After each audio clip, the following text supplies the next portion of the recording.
Hello and welcome to Uttaranchal diaries. दोस्तों कैसे आप लोग? सब बढ़िया, मज़े में? गुड दीदी बैडियो नानतीनो, बस सब खुश रहा। तो हमारी चल रही थी बद्रीनाथ श्री बद्री विशाल के ऊपर उनकी कहानी, उनकी कथा। कहानी नहीं, कथा कहना चाहिए। तो दोस्तों अब मैंने आपको बताया था कि किस तरह से एक बच्चे के रूप में वो आ गए थे और किस तरह से उन्होंने शिव जी से उस स्थान को मांग लिया था। तो अब प्रभु ने जो है माता का हाथ पकड़ा, बोले चलो अब यहाँ से, अब ये स्थान तो तुम पुत्र को दे चुकी हो, अब चलते हैं यहाँ से। तो शिव जी और माता पार्वती ऊपर नीलकंठ की तरफ निकल गए। जो बद्रीनाथ के ऊपर जो एक पीक है वो नीलकंठ है। और जब वो निकले तो पीछे से जो उनके गले में शेष नाग और नाग और नागिन और ये सब थे वो भी निकलने शुरू हुए। तो तब भगवान विष्णु ने नाग और नागिन को रोक दिया, उस जोड़े को। बोले कि नहीं, ये स्थान मेरा है, अब इस स्थान से आप लोग, इस स्थान के आसपास में आप लोग अब नहीं रहेंगे। तो वो जब आप बद्रीनाथ मंदिर में जाते हैं तो मंदिर, ये सामने आपके बद्रीनाथ का मंदिर है। यहाँ से दाहिनी तरफ आप माणा की तरफ को जब जाएंगे तो आगे नाग नागिन मिलेंगे आपको, यानी कि शिला के ऊपर नाग और नागिन बने हुए हैं जो उसके आगे बढ़ ही नहीं पाए थे। तो वही शिला के रूप में अभी भी वहाँ पे हैं। और जब बद्रीनाथ मंदिर के आप लेफ्ट हैंड की तरफ को चलेंगे, यानी कि लेफ्ट से जो बाजार जा रही है उस बाजार से आप चलना शुरू करेंगे, आगे जाकर के आएगा लीला डुंगरी। लीला डुंगरी वो जगह है जहाँ पे मैंने बताया था विष्णु भगवान एक बच्चे के रूप में, नवजात शिशु के रूप में बर्फ, वो उस रॉक के ऊपर, उस चट्टान के ऊपर लेट गए थे जिसमें बर्फ गिरी हुई थी, जहाँ से माता ने उनको उठाया था। उसी के बगल में आप जाएंगे, बमड़ी गांव है जहाँ पे माँ नंदा देवी और माँ उर्वशी विराजमान है। साल में एक बार बहुत बड़ा यहाँ पे मेला भी होता है, मतलब बहुत बड़ी पूजा भी होती है, देखने लायक होता है। और माँ नंदा तो हमारे लिए, हम उत्तराखंड वासियों की तो माता ही माँ नंदा हैं। नंदा देवी राजजात यात्रा भी होती है हमारे यहाँ। तो नंदा देवी हर साल किस धूमधाम से हम सब लोग बनाते हैं, आप लोग सब जानते ही हैं। हाँ, तो हम आते हैं दोबारा से बद्रीनाथ की कथा पे।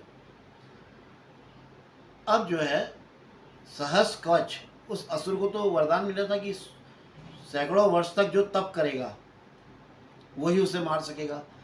अब अगर तप करे तो वो डिस्टर्ब करे, मतलब जब वो डिस्टर्ब करता था तो युद्ध करना पड़ता था, उतनी देर जो है तप करने में विघ्न पड़ता था और वो उसको मार नहीं पा रहे थे।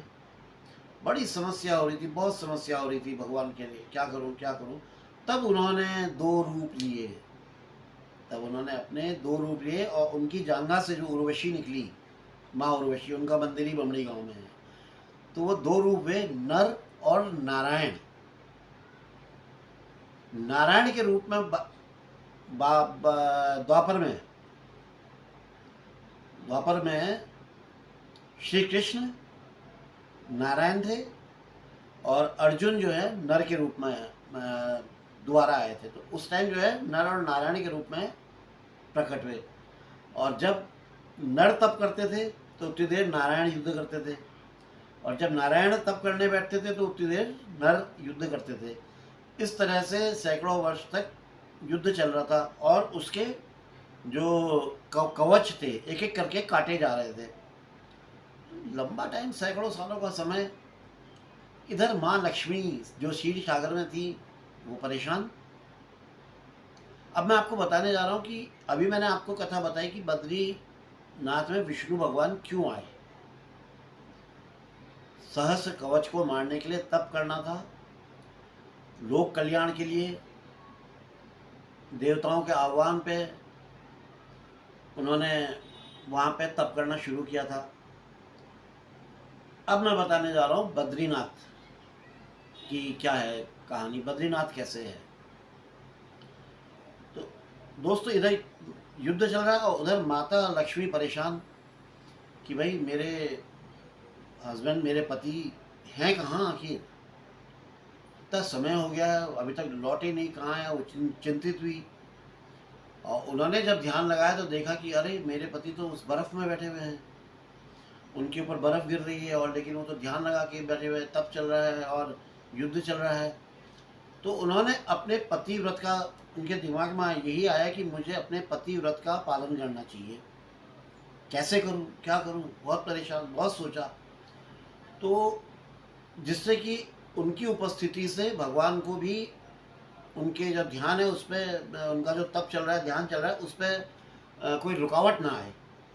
तो उन्होंने क्या किया, एक जहाँ पे वो तप कर रहे थे उसके ठीक पीछे वो एक विशाल पेड़ के रूप में, बेर का पेड़, बेर जानते हैं ना, तो बेर के पेड़ के रूप में वो उनके ऊपर उन्होंने छाव कर दी, जिससे कि जो बर्फ गिर रही थी वो अपने ऊपर ले रही थी, वो प्रभु के ऊपर बर्फ को नहीं गिरने दे रही थी, भगवान विष्णु के ऊपर जो है बर्फ को गिरने नहीं दे रही थी। बद्री का रूप उन्होंने, बद्री का वृक्ष यानी कि बेर का पेड़ का रूप धारण किया और भगवान के ऊपर से छाव कर दी। अब ना तो धूप लगे, ना बारिश आए, ना बर्फ गिरे, तो भगवान का जो है अपना तप चलता रहा। इस तरह से सालों साल तक जो है युद्ध के बाद में सहस्त्रकवच राक्षस को का विनाश हुआ, उसका नाश हो गया, उसका अंत हो गया, क्योंकि प्रभु के द्वारा हुआ। उसको भी वो मोक्ष की प्राप्ति हुई। और जब प्रभु ने अपना ध्यान तोड़ा तो उन्होंने देखा कि अरे मेरे चारों तरफ से तो बर्फ़ है लेकिन मेरे ऊपर बर्फ़ नहीं है। उनकी नज़र ऐसे गई तो उन्होंने देखा अरे तो माँ है, यानी कि लक्ष्मी माता है। तब उन्होंने उस टाइम लक्ष्मी माता को वरदान दिया।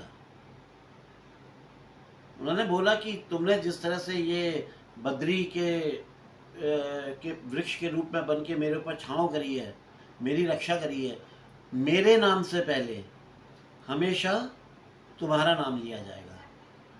तो तब से हमेशा माँ का नाम पहले आता है। बद्री नारायण, बद्री विशाल, सीता राम, राधा कृष्ण, लक्ष्मी नारायण।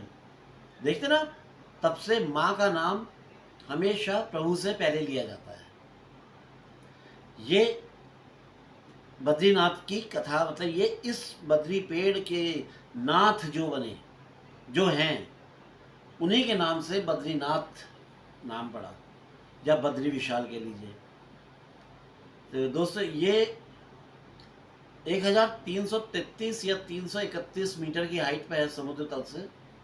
कैसे जाना, क्या खाना, क्या रहना, ये तो आपको बहुत सारे लोग बता देंगे, लेकिन वहाँ पे जो घूमने के लिए है वो चीज़ें मैं आपको बता रहा हूँ। मैंने अभी आपको, अच्छा इस चीज़ के प्रमाण आपको, आप जब मैंने आपको बताया था ना पिछले वीडियो में लीला डुंगरी के बारे में, लीला डुंगरी के बगल से एक रास्ता ऊपर चढ़ाई चढ़ता है।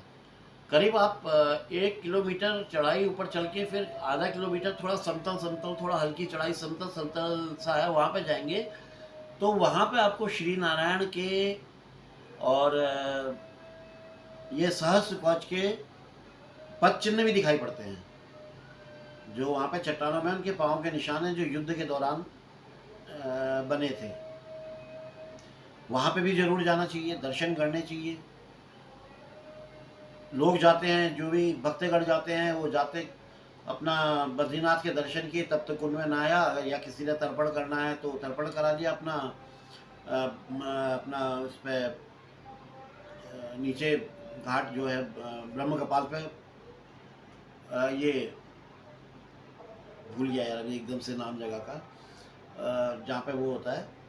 इसके अलावा ये चरण पादुका देखने जाना चाहिए जहाँ पे है, बमड़ी गांव जाना चाहिए, नाग नागिन देखना चाहिए। ये बद्रीनाथ के का ही हिस्सा है। इसके बाद वहाँ से करीब 2 किलोमीटर आगे जगह पड़ती है माणा, जिसको आप लोग कई बार देखते होंगे टीवी में या यूट्यूब में भी, हिंदुस्तान का अंतिम गांव माणा। माणा की ऐतिहासिक वैल्यू बहुत है, पौराणिक वैल्यू बहुत है। ऐतिहासिक तो है ही, पौराणिक वैल्यू बहुत है। माणा वो स्थान है जहाँ पे महाभारत जैसे ग्रंथ की रचना की गई और कई वेदों का वहाँ पे लेखन का कार्य हुआ। किसने कराया? वेद व्यास जी ने। वेद व्यास जी को किसी एक ऐसे राइटर की ज़रूरत थी उस समय, जो वो बोले उसको लिखे और तेज तेज लिखे। तो लेखनी के लिए माना जाता था गणेश जी के बराबर तेज कोई नहीं लिख सकता है। तो उन्होंने गणेश जी की स्तुति करी, गणेश जी को प्रसन्न किया और गणेश जी से बोला कि मैं ऐसा ऐसा कार्य करना चाहता हूँ, इसमें आप जो है मेरी मदद करें। तो गणेश जी ने बोला ठीक है, मैं मदद तो कर दूंगा, लेकिन मेरी एक शर्त है, आप बोलते हुए रुकेंगे नहीं। आपकी जुबान अगर रुक गई और मेरी कलम अगर रुक गई तो मेरी कलम जो है दोबारा नहीं उठेगी। तो वेद व्यास जी सोच में पड़ गए। उन्होंने कहा अगर मैंने ये अगर शर्त मान लेता हूँ, इनकी कलम रुक गई तो सारे वेद महाभारत जितनी भी हैं सब जो है ये अधूरी रह जाएंगी। क्या करूँ क्या करूँ? उन्होंने भी शर्त रख दी। उन्होंने बोला ठीक है प्रभु, मैं जो बोलूँगा वो आप लिखते जाइए, मैं बोलना नहीं रोकूंगा, आप लिखना मत छोड़िएगा, लेकिन मैं जो बोलूँ उसको सोच समझ के वही चीज़ लिखिएगा, लिखने में कोई त्रुटि नहीं होनी चाहिए। तो गणेश जी भी तैयार हो गए। नीचे आप देखेंगे गणेश जी की गुफा है, एक स्टूल सा बना हुआ है जिसके ऊपर वो लिखा करते थे, और उसी के ऊपर वेद व्यास जी की गुफा है जिससे वेद व्यास जी रहते थे और उसी से वहाँ से आकर के बोलते थे। और वो क्या करते थे, अपने बोलने में संस्कृत में जो देव भाषा है उस पर कुछ ऐसे कठिन शब्दों को डाल देते थे कि गणेश जी को एक क्षणिक रुकना पड़ता था, सोचना पड़ता था लिखने के लिए। इधर ये कार्य चल रहा था, इतने में माता सरस्वती जो हैं वो बहुत प्रचंड वेग से बहुत शोर शराबा करते हुए आ गई। तो उनके शोर से जो वेद व्यास जी बोल रहे थे वो गणेश जी के कानों तक बात नहीं जा रही थी। तो वेद व्यास जी ने सरस्वती माँ से प्रार्थना करी कि आप अपना वेग कम करें, आप शांत हो जाएं, हमें यहाँ पे डिस्टर्ब हो रहा है या हमें परेशानी हो रही है। जो भी माता सरस्वती नहीं मानी, तो वेद व्यास जी ने क्रोध में आके उनको श्राप दे दिया कि अब तुम यहीं विलुप्त हो जाओगी, तुम यहीं से भूमिगत हो जाओगी। तो माँ सरस्वती आप जब भीमपुल में जाएंगे, वेद व्यास गुफा को देख करके नीचे आएंगे, जब भीमपुल में आएंगे तो भीमपुल से आप देखेंगे दाहिने हाथ में प्रचंड वेग से सरस्वती आ रही हैं, और बाएं हाथ में देखेंगे तो पतली सी एक हल्की सी धारा सी निकल रही है, वहीं पे सारी जो है भूमिगत हो गई हैं। अब भीमपुल क्यों बना और भीमपुल नाम क्यों पड़ा? दोस्तों कथा बहुत लंबी है और बड़ी रोचक है। मैंने थोड़ा गलती कर दी कि मैं आपको बद्रीनाथ पहले बताने लगा। असल में मुझे आपको बताना चाहिए था केदारनाथ पहले, क्योंकि पांडवों का अगर मैं लेके चल रहा हूँ, पांडवों में हम आ गए हैं तो मेरे को केदारनाथ को पहले लेके चलना चाहिए था। कोई बात नहीं, वो आप लोग समझ जाएंगे, आप लोग खुद काफ़ी पढ़े लिखे लोग हैं और कई वीडियो आप लोग देखते रहते हैं तो आपको पता होगा। और मैं प्रवक्ता तो हूँ नहीं, मैं तो कोई कथावाचक हूँ। मेरे पास तो जो थोड़ी सी नॉलेज है वही मैं आप लोगों तक पहुँचा रहा हूँ, और मेरे पास कोई स्क्रिप्टेड नहीं होता है। आप कहीं भी देख लें, मेरे पास कोई लिखित तो होता नहीं है। जो चीज़ मैंने अपनी आँखों से जाके देखी हैं, जो महसूस करी हैं, जो मेरे को पता चली वहाँ पे लोगों से पूछ के, वही मैं आप लोगों के सामने रख देता हूँ। तो दोस्तों इसके आगे की कथा, भीमपुल के निर्माण की कथा, यहाँ से मैं अपना अगला वीडियो चालू करूँगा। तो दोस्तों जो भी अगर मेरी कथा में जो कथा के जानकार लोग हैं, एक से बढ़कर एक कथाकार जानकार लोग हैं जिन्होंने वेदों का अध्ययन किया हुआ है, जिन्होंने पूरा पूरा गीता पाठ किया हुआ है, या जो बहुत ज्ञाता हैं, उन सब से मैं हाथ जोड़ के विनती करता हूँ कि अगर मेरे से कोई गलती भी हो, मेरी कोशिश में कोई गलती भी हो, तो मुझे क्षमा करेंगे। और क्षमा करने के साथ साथ आशीर्वाद भी देंगे।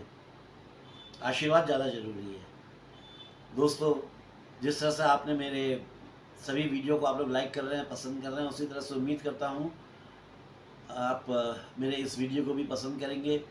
जिन लोगों ने सब्सक्राइब नहीं किया है वो सब्सक्राइब करेंगे, लाइक करेंगे, कमेंट करेंगे, बेल आइकन दबाइएगा ताकि मेरे अगर पसंद आते हैं वीडियो तो और भी आपको नोटिफिकेशन मिल जाए, जिससे कि आप आगे के वीडियो भी देखते रहें। तो दोस्तों आज्ञा दीजिए, चलता हूँ। अगले वीडियो में आपसे भीमपुल से शुरू करूँगा।